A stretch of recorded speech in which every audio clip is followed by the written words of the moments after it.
Hi guys, welcome to Bossing It Series podcast, episode 6, and it's the last episode of series 1. And today's topic is, how do we go about teaching our children about types of prejudice? And what type of prejudice are we talking about? I mean, there's loads of different types of prejudice, isn't it?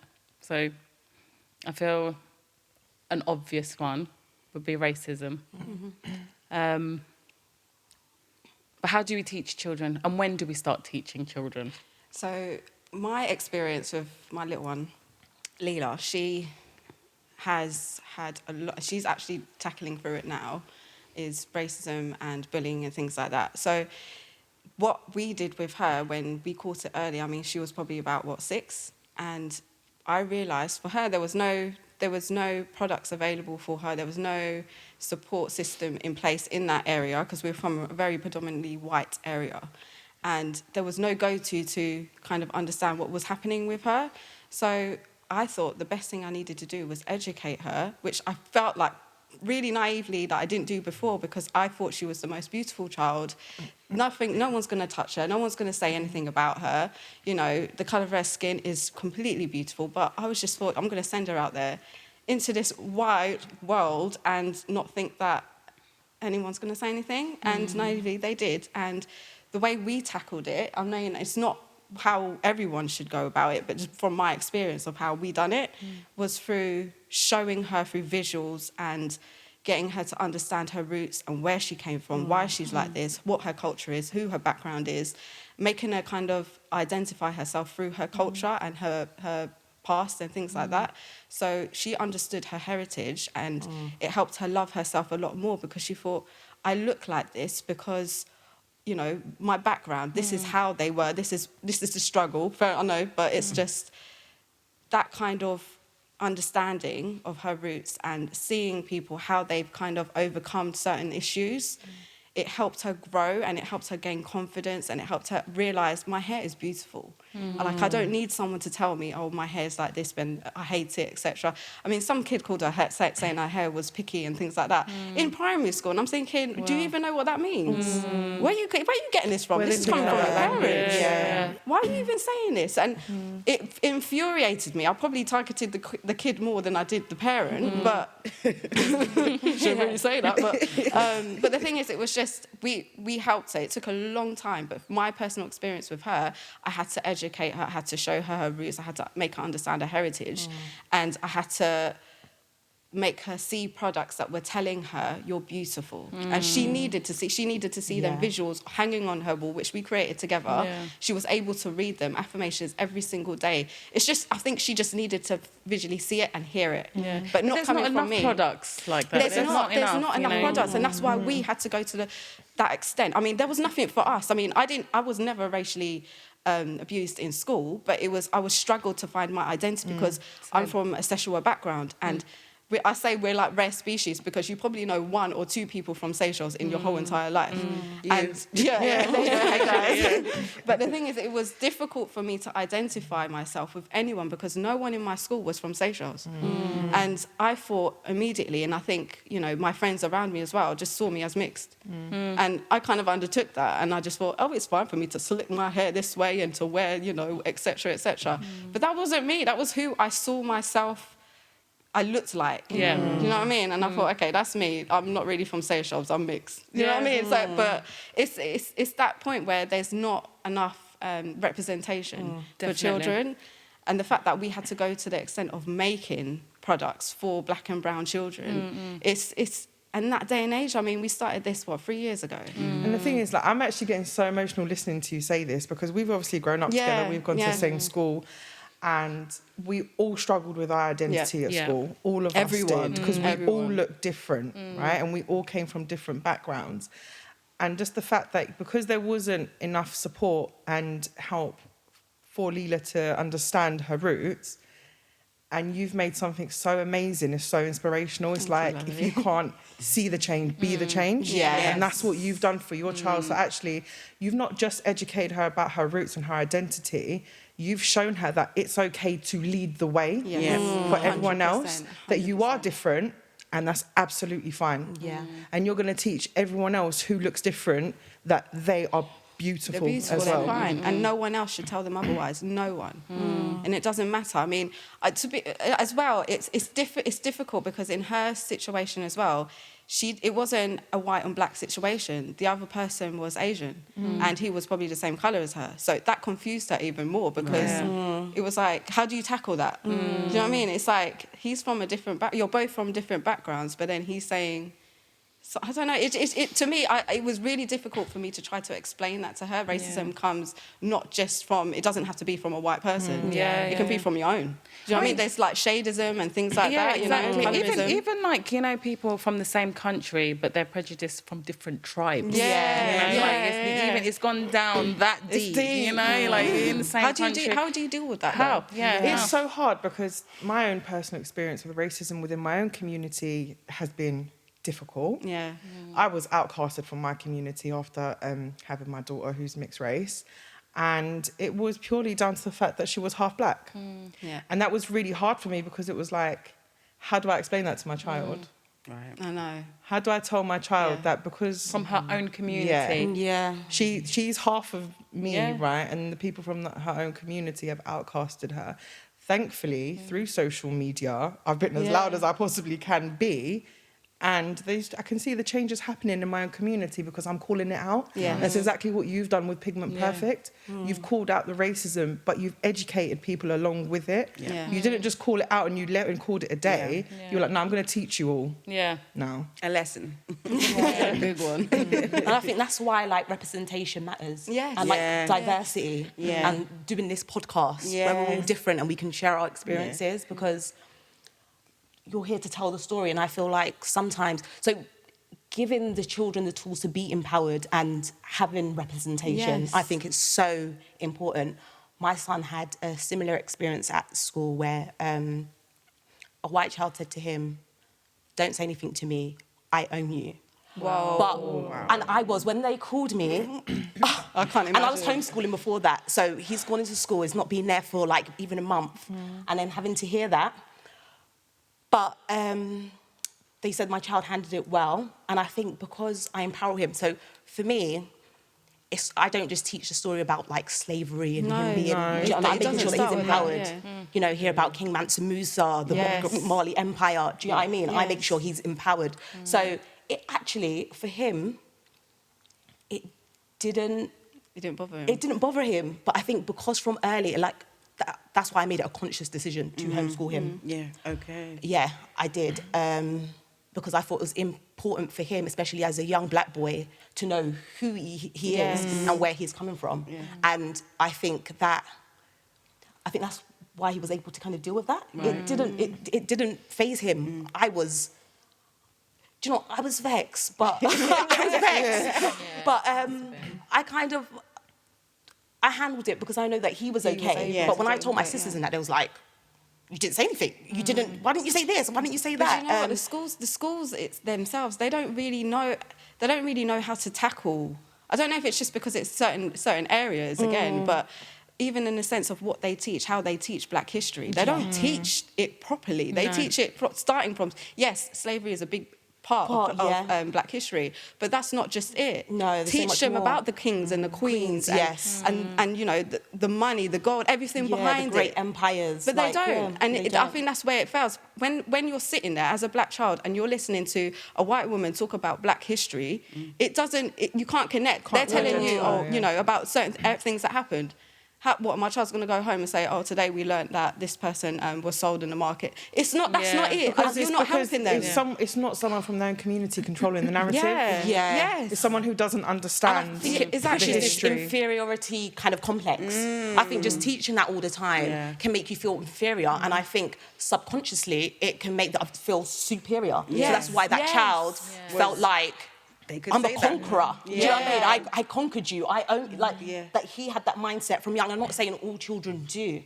So I feel, it's important to empower and represent at an early age. The responsibility doesn't just fall on Black and brown people. It falls on white people too, to be an ally, to speak up and call out our own communities and be like, no, this is racist and it's not okay. And just because I am Albanian, I'm not going to shut up about it just to spare the feelings of everyone else in my community. I'm not going to do that because not only is it disgusting, like full stop, but what are you saying, that my child's not beautiful just because of the colour of her skin?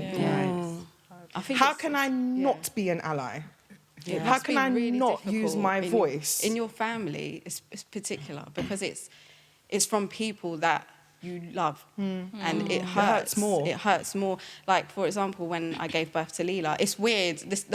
My family scenario is really difficult to put finger on because my dad is actually mixed. His mum is black and his dad is white.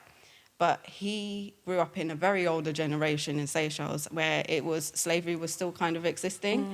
And he's seen what his mum went through. I'm not saying I condone this whatsoever because I don't, but when he knew that my partner was black and, well, darker skinned, and Lejla would not be a white child, he disowned me. He did not speak to me. And it confused me because I'm like, but do you know your own heritage? Like, where are you coming from? Telling me that you're not going to... Well, he didn't specifically say it. It was just like, oh, he's black, and that's it for a whole year, didn't speak to me.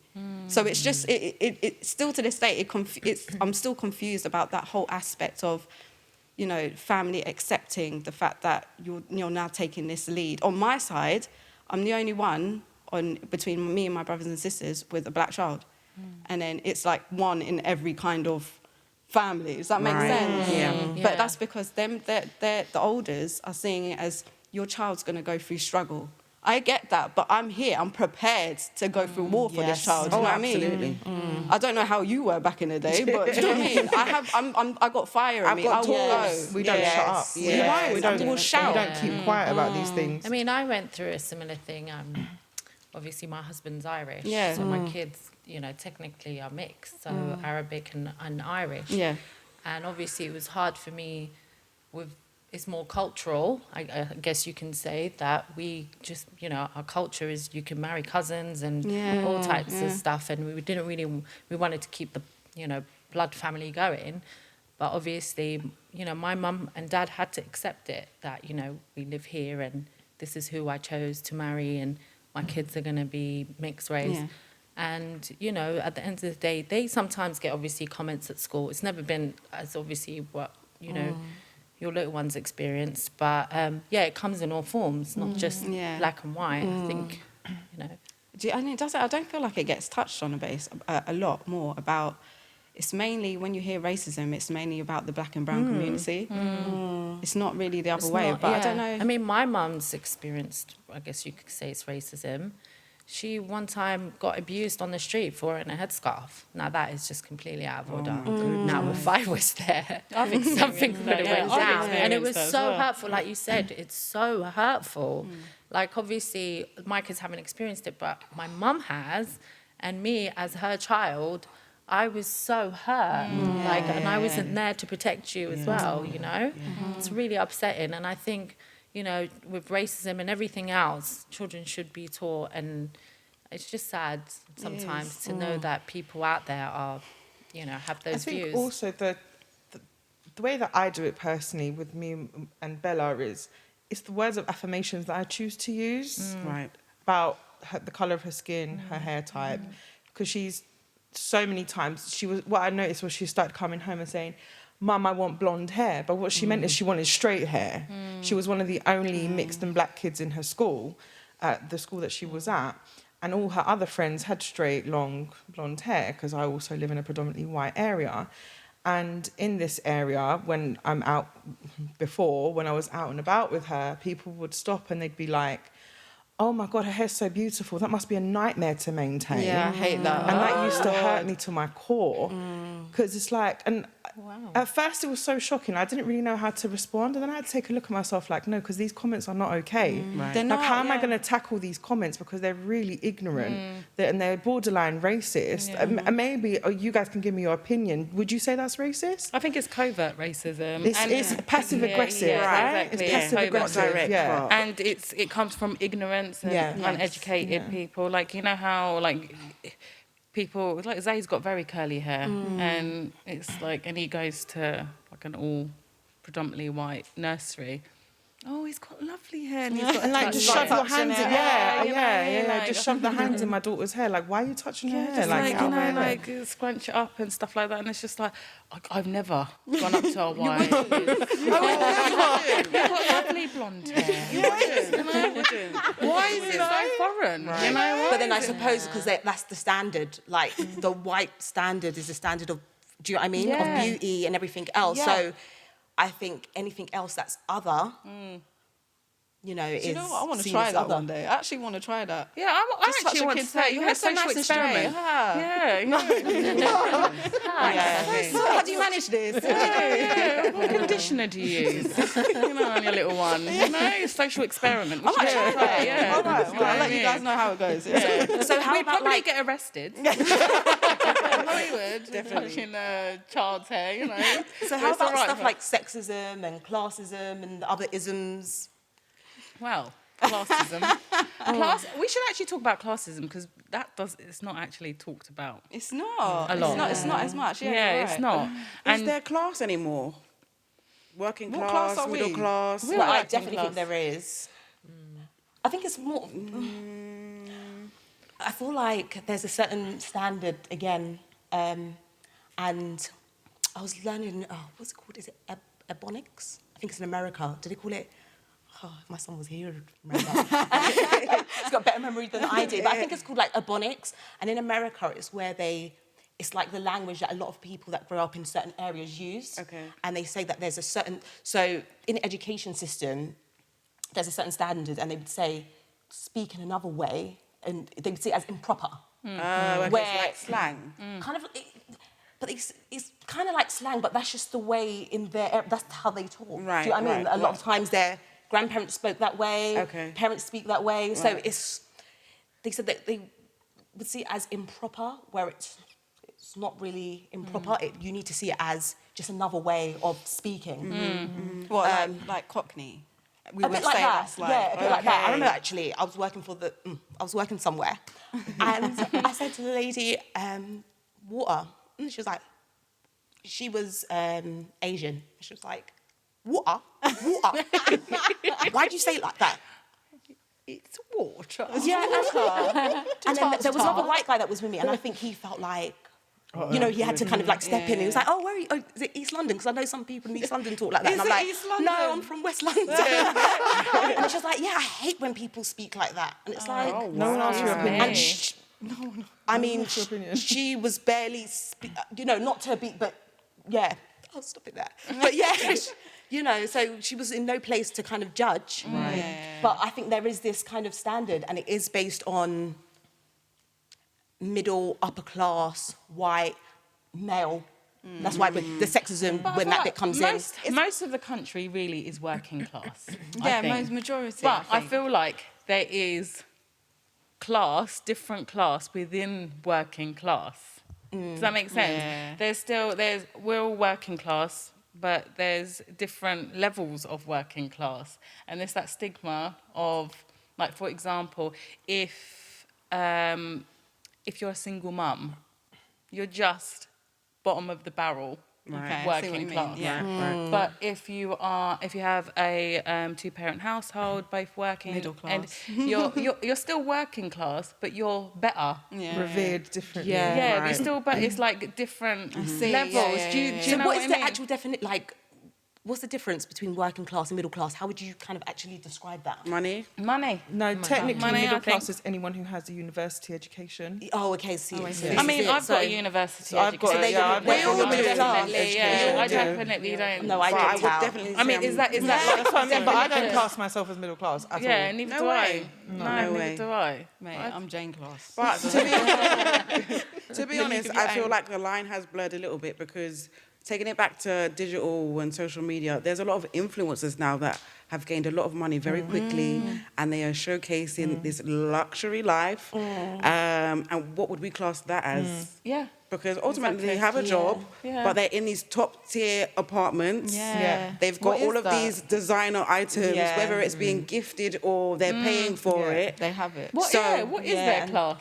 I mean, that's why I feel like it's blurred because Yeah. honestly, is there really? I guess it's working class still because they're still working for it. but, yeah, but it's it's a middle class, little But bit. then they have money. Yeah, though. middle class. They might have more money than. Just a little bit top. But then maybe like middle class could be like, you know, family, heritage, name, heritage, and So you know, business, like. yeah, maybe. Okay. Maybe I think because, you know, the UK government they stress, you know, working class, they do. you know, and middle class. There is a huge distinguish between the two. So, but in reality, is it just money or Do you think it's more like white collar work? And what is that? Do you know what I mean? Like, what is that? Because, I mean, in terms of even the areas that we're in right now, you've got the estate, and then you've got the lovely houses with the gardens. And there's a fine line between people that don't necessarily have money and people that do. And then how does working class become middle class, or is that even possible? Of course, I believe so. Yeah, but how are we educating our children about this then? If we can't even figure out for ourselves? For real. Because I'm confused now. We need to do you know what it is? We just need to stop putting boxes. Yeah, over labels. and Labels. Labels, Yes. exactly. It is labels. Just get money.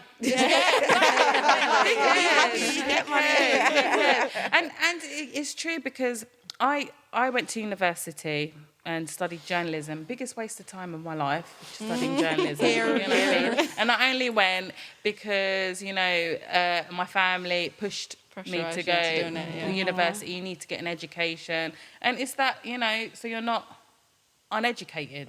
You could study anything, you know, but as long as you've got that degree, I don't know if it's, you know, they, you know, from parents as well, you know, a degree, like you said. Yeah. Status. Status. You know, It's you're definitely forcing status. yourself to be middle class or a better class when really... It's an expectation again, isn't it? Expectation, yeah, exactly. It's something you have to do, apart from having a child, raising a family, getting a job, support yourself, and everything else. Yeah. So how do you guys... Because classism, right, and sexism go hand in hand. Yeah. So how are we educating our children about sexism? Have we all got daughters here? Yeah, I've got a son. I was going to say, the parents that have a girl and a... Do you know what? When it comes to sexism, I find it... Sexism. Sorry, I've got to say it. Like, I find it hard because my son's a black boy. So, you know, with this whole kind of like feminism movement. Like, because he doesn't have any, like, so when black men, they don't have that power to kind of affect things. So like, What? To control to kind the of narrative? oppress. So they black males can't really oppress on a large scale, on a social scale. They can't. They don't. Men can. I understand But where do you're you know getting what I at. mean? Men I can, don't but know. black when you're Yeah, then when you bring race looking into it, at- it becomes a bit yeah. confusing. Yeah. The lines get a bit blurred Right. So basically, what because we're they saying don't is have the power. So they're also oppressed. you're in saying that terms it's the majority is really white men that have the most of the control and power. Is that Control and Yeah. power, yes. I don't know how to articulate that. So when it comes to like sexism and stuff like that, the lines are a bit blurred. My family are Egyptian, and it is very much, guys, the men, Predominant. Have all the control. predominant. Even though if they are literally sitting on their butts all day, it is literally. And even there was like a scenario when my cousins were around my parents' house, and the girls were just chilling, and one of my male cousins were picking up plates. Yeah, I've got And the my same scenario. mum said, What are you "Oh my doing? God, what are you doing picking Sit up the down, plates? sit What are the girls sitting here? Yeah, they're just sitting I down. hate that. Yeah. And I'm just like, excuse me, mum. Like, Yeah, You know what they're I mean? more than capable of doing it. yeah, more than capable. More And than why? capable. Why? Why? And Yeah. it's something that's so small like that. And Yeah. it hurts even more when it comes from a woman, you know? Like, you know, why? that's true. Why? But that's a cultural thing. That's the culture. Definitely Yeah. a cultural thing. But this is it why just I needs think to change, though. for me, my whole thing is I would empower women. Yeah. That starts with my child. Yeah.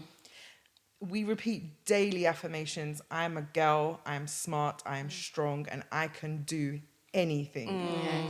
because I've had it up to here being controlled by men. I'm sick and tired of the patriarchy controlling women of any kind, no matter what race we are, no matter what backgrounds we're from, what education we have, whether we're single mums or whatever our choices are in life. I'm sick to the back teeth of women constantly being vilified. Yeah, and I just want to like raise Zaid in, you know, really respecting women, and, you know, being considerate, and you can't say that. You can't say that, because that's like you trying to say that just because we pick up their plates, they don't respect women. They do respect women. I mean, they do respect to women, a certain, but I feel like, you know, hierarchy. Hierarchy. Go for it. No, I mean, wait, how is it respecting women? Like, if a man feels like they're beneath, the women are beneath them. They don't feel like they're beneath them. Well, in the culture, in Egyptian culture or cultural background, men. But men provide. Men provide. Women provide. So don't you feel like there's just different roles, like different gender roles? Let's speak about this. Okay, let's be open, because people. And it really upsets me, because you automatically think that, oh, the man is providing, so he controls everything, and the woman's like a slave in the house. That's not really the case. That's not the case. That's not the case. I'm saying from culturally, I see it in my family's household. Women are working, and men are providing, and women are providing. But women, in my cultural background, I see it in my family. So it's like an unfair share of labour. It's the same. And you're saying to men. To men. Okay. To men. And women in the same culture, like the older generation, are accepting of that. So I would like to raise Zaid and think, you know, there's more equal if both parents are working. No, yeah, I agree with that. I just don't think that it's fair to say, oh, but they're not respected. They are respected. I mean, they do have their, you know, they give their respect by doing, you know, providing. And here, I think, you know, some men, I mean, my partner's English. Sometimes I have to be like, look, you do need to, if I can't do something or I'm tight this month, you know, you're meant to pick up, like, because, you know, that is... Both. Yeah, in my culture, if you're expecting me to pick up the plate, then I expect you to cover me. I agree. Do you know what I mean? I get that. So, I get that, but that's not the case all the time. Yeah. You know what I mean? Nowadays, both men and women are working, and in this day and age, women are still doing grafting housework while men are sitting at home. Do you know what I mean? And I feel like it is a form of disrespecting women, because if men are seeing women as beneath them, although it's not direct saying I don't respect you, their actions by just sitting there, you know, you're working all day, he's working all day, why have you got to go home? I don't shut up. I wouldn't just sit there. You know what I mean? But yeah, I understand that. I understand where you're coming from. Yeah. I guess obviously, like I said before, obviously things are changing. Like in our generation, yes. Yeah. But if you're talking about obviously Arab culture, I think there's a balance there between the two. You know, I'm talking about before, right? You know, our mothers and stuff. Yeah. But what about like faith as well? Because ultimately, I know from Christianity, you know, you're meant to kind of be the husband's, you know, wife and just cater to him. I mean, in terms of like religiously for you guys, I'm not sure what faith religiously is. I mean, if the woman, I don't know, this must be for you as well. I don't think it's culture. I think it is religiously. Even if a woman has got £1 million in her bank, it's her money. It's her money. Yeah. The man should provide. Still provide. Do you know what I mean? Yeah. But obviously nowadays, like obviously it's changing. Like I said, I like that too. Oh, okay. That's my money. It is that. Yeah. That's a religion. That's Islamic background. Islamically, that's how it should be. Right. You know, and that's given. But that's what I meant. It's giving a woman a place. Do you know what I mean? Yeah. I know it might not be obviously, you know, it's money. Yeah. You know, but it's still a place. You know, that she you know, they can put it on top of her head, give her what she wants, and then she does the reverse, like you said, cater to him. Oh, absolutely. So it's giving and taking. Yeah, it's giving and taking. Yeah. But reality, this day and age, it's not. It's a mixture. Yeah, idealistically, and the reality of idealistically, that sounds amazing. What you mean? I could have £1 million and my husband still has to get and he's still got a graft. I'm going to find him. But realistically, women daily tell me that that's not their experience. And I'm listening to women every single day sharing their pain. This isn't their reality. It sounds really lovely, but this isn't what I hear from women. Right. My sisters told me there was a study, and they said that even if like the man and woman, like what you were saying, Yasmin, both go to work, the woman still takes on that extra labour. And I feel like there is an expectation of us to cook, clean, but then also be working. So there isn't do the childcare, and I think it's expected of us. And you even see it online, like, oh, is she cooking? Can she clean? When something's broken, can you fix it? Can you build a house? Because change the fuse in the plug. Change the fuse, like literally. Because there's other ways. It's not just providing. There's also if you want to do it based on tradition, there's roles that you should also be doing. So make sure. I mean, when do we educate our children from the about day of their first breath? Absolutely. Honestly. And I think, you know what it is? I feel like conversations, having conversations naturally, it doesn't have to be direct to them. You know, having conversations in adults in the household is really important, positive, would cut down the prejudice, whether it's sexism, racism, you know, classism. If people are having normal, positive conversations, instead of drilling it to children, I think they'll just grow up and, you know, have this positive, equal. It is ideal, but is it realistic? We'll see. Let's find out. We'll see in the next episode. Thank you so much, guys, for watching the last episode of the Bossing It series podcast, and hopefully we will see you in series 2. Don't forget to like, comment, share, and subscribe. The Party Crashers shop. The London store have teamed with us for you to win a £50 voucher.